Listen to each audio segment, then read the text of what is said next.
ओम श्री गणेशाय नमः। ओम नमः शिवाय।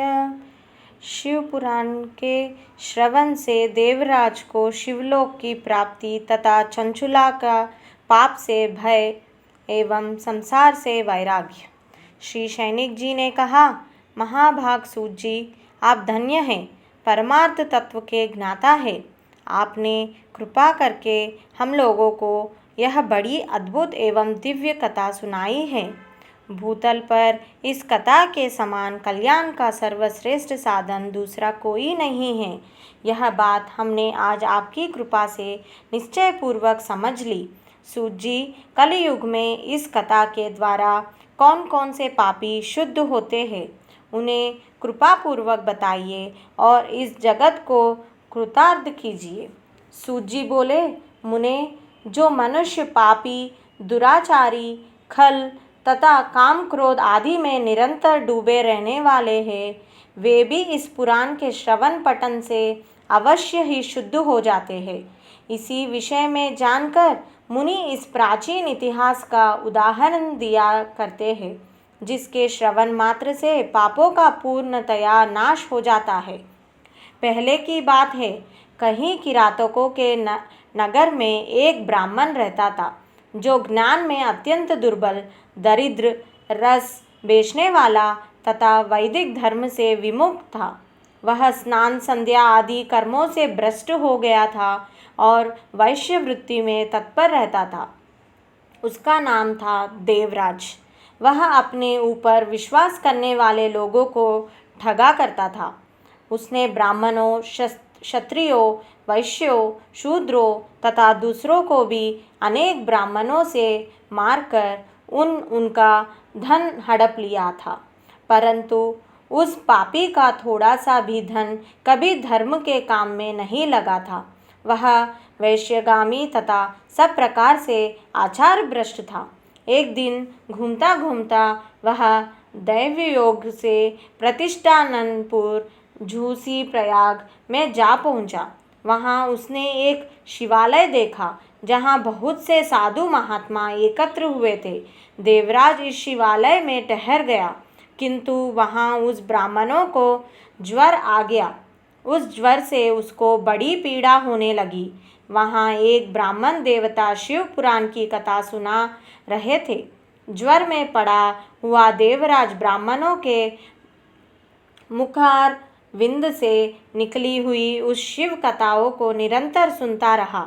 एक मास के बाद वह ज्वर से अत्यंत पीड़ित होकर चल बसा। यमराज के दूत आए और उसे पाशों से बांधकर बलपूर्वक यमपुरी में ले गए। इतने में ही शिवलोक से भगवान शिव के पार्षदगण आ गए। उनके गैर अंग कर्पूर के समान उज्जवल थे, हाथ त्रिशूल से सुशोभित हो रहे थे। उनके संपूर्ण अंग भस्म से उद्भासित थे और रुद्राक्ष की मालाएं उनके शरीर की शोभा बढ़ा रही थी। वे सबके सब क्रोधपूर्वक यमपुरी में गए और यमराज के दूतों को मार पीट कर बारंबार धमकाकर उन्होंने देवराज को उनके चंगुलों से छुड़ा लिया और अत्यंत अद्भुत विमान पर बिठाकर जब वे शिवदूत कैलाश जाने को उद्यत हुए, उस समय यमपुरी में बड़ा भारी कोलाहल मच गया। उस कोलाहल को सुनकर धर्मराज अपने भवन से बाहर आए। साक्षात दूसरे रुद्रों के समान प्रतीत होने वाले उन चारों दूतों को देखकर धर्मग्न धर्मराज ने उनका विधि पूर्वक पूजन किया और ज्ञान दृष्टि से देखकर सारा वृत्तांत जान लिया। उन्होंने भय के कारण भगवान शिव के उन महात्मा दूतों से कोई बात नहीं पूछी, उल्टे उन सबकी पूजा एवं प्रार्थना की। तत्पश्चात वे शिवदूत कैलाश को चले गए और वहां पहुंचकर उन्होंने उस ब्राह्मणों को दया सागर सांब शिव के हाथों में दे दिया।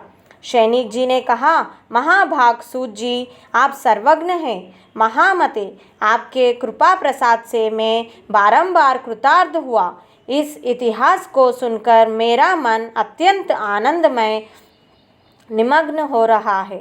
अतः अब भगवान शिव में प्रेम बढ़ाने वाली शिव संबंधिनी दूसरी कथाओं को भी कहिए। श्री सूत जी बोले, सैनिक सुनो, मैं तुम्हारे सामने गोपनीय कथा वस्तु का भी वर्णन करूँगा, क्योंकि तुम शिव भक्तों में अग्रगण्य तथा वेद वेत्ताओं में श्रेष्ठ हो। समुद्र के निकटवर्ती प्रदेश में एक वाशकल नामक ग्राम है, जहाँ वैदिक धर्म से विमुख महापापी द्विज निवास करते हैं।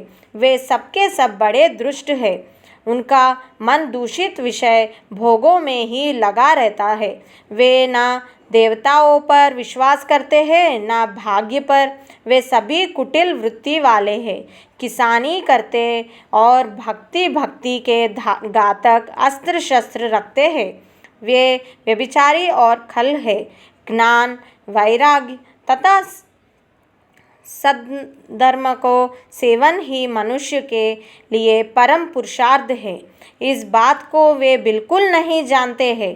वे सभी पशु बुद्धि वाले हैं। जहाँ के द्विज ऐसे हो, वहाँ के अन्य वर्णों के विषय में क्या कहा जाए। अन्य वर्ण के लोग भी उन्हीं की भांति कुत्सित विचार रखने वाले, स्वधर्म विमुख एवं खल है। वे सदा कुकर्म में लगे रहते और नित्य विषय भोगों में ही डूबे रहते हैं। वहाँ की सब स्त्रियाँ भी कुटिल स्वभाव की, स्वेच्छाचारिणी, पापासक्त, कुत्सित विचार वाली और व्यभिचारिणी हैं। वे सद्व्यवहार तथा सदाचार में सर्वथा शून्य है। इस प्रकार वहाँ दुष्टों का भी निवास है।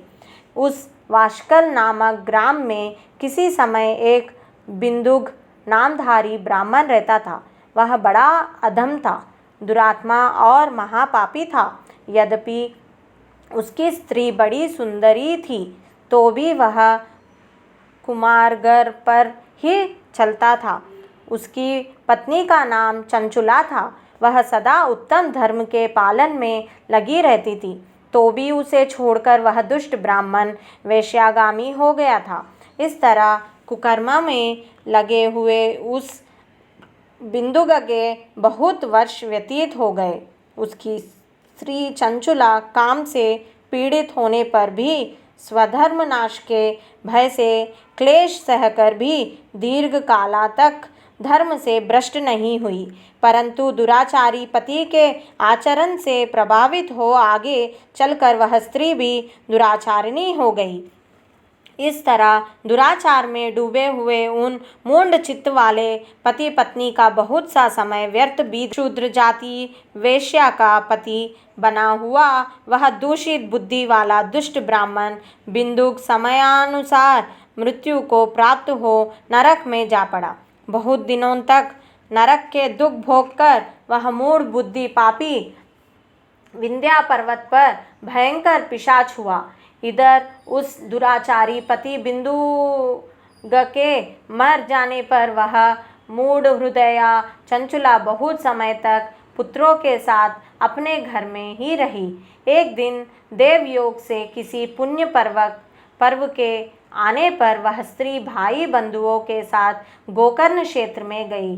तीर्थयात्रियों के संग से उसने भी उस समय जाकर किसी तीर्थ के जल में स्नान किया। फिर वह साधारण तया मेला देखने की दृष्टि से बंधुजनों के साथ यत्र तत्र घूमने लगी।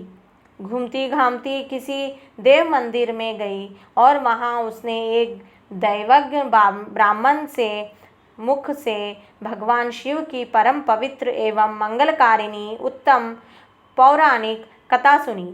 कथावाचक ब्राह्मण कह रहे थे कि जो स्त्री पुरुषों के साथ व्यभिचार जाती है, तब यमराज के दूत उनकी योनि में तपे हुए लोह का परिग डालते हैं। पौराणिक ब्राह्मणों के मुख से यह वैराग्य बढ़ाने वाली कथा सुनकर चंचुला भय से व्याकुल हो वहाँ कांपने लगी। जब कथा समाप्त हुई और सुनने वाले सब लोग वहाँ से बाहर चले गए, तब वह भयभीत नारी एकांत में शिव पुराण की कथा बांचने वाले उन ब्राह्मण देवताओं से बोली। चंचुला ने कहा, ब्राह्मण, मैं अपने धर्म को नहीं जानती थी, इसलिए मेरे द्वारा बड़ा दुराचार हुआ है। स्वामिन, मेरे ऊपर अनुपम कृपा करके आप मेरा उद्धार कीजिए। आज आपके वैराग्य रस से ओत प्रोत इस प्रवचनों को सुनकर मुझे बड़ा भय लग रहा है। मैं कामकुटी हूँ और मुझे इस संसार से वैराग्य हो गया है।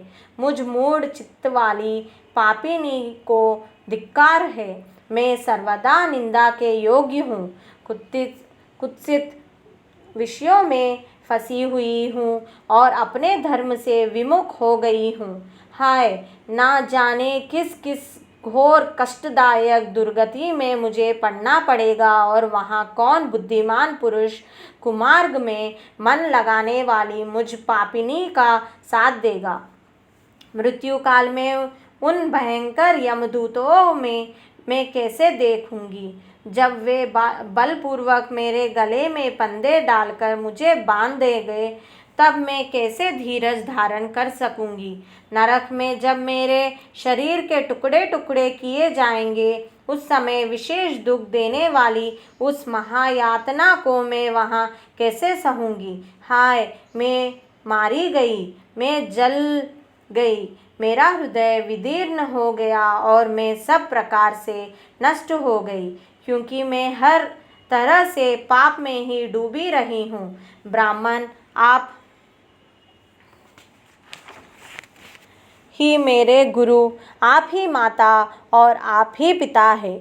आपकी शरण में आई हुई मुझ दीन अबला का आप ही उद्धार कीजिए, उद्धार कीजिए। सूत जी कहते हैं, सैनिक, इस प्रकार खेद और वैराग्य से युक्त हुई चंचुला ब्राह्मण देवता के दोनों चरणों में गिर पड़ी।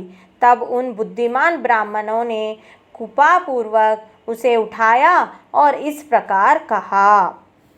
ओम नमः शिवाय, ओम नमः शिवाय।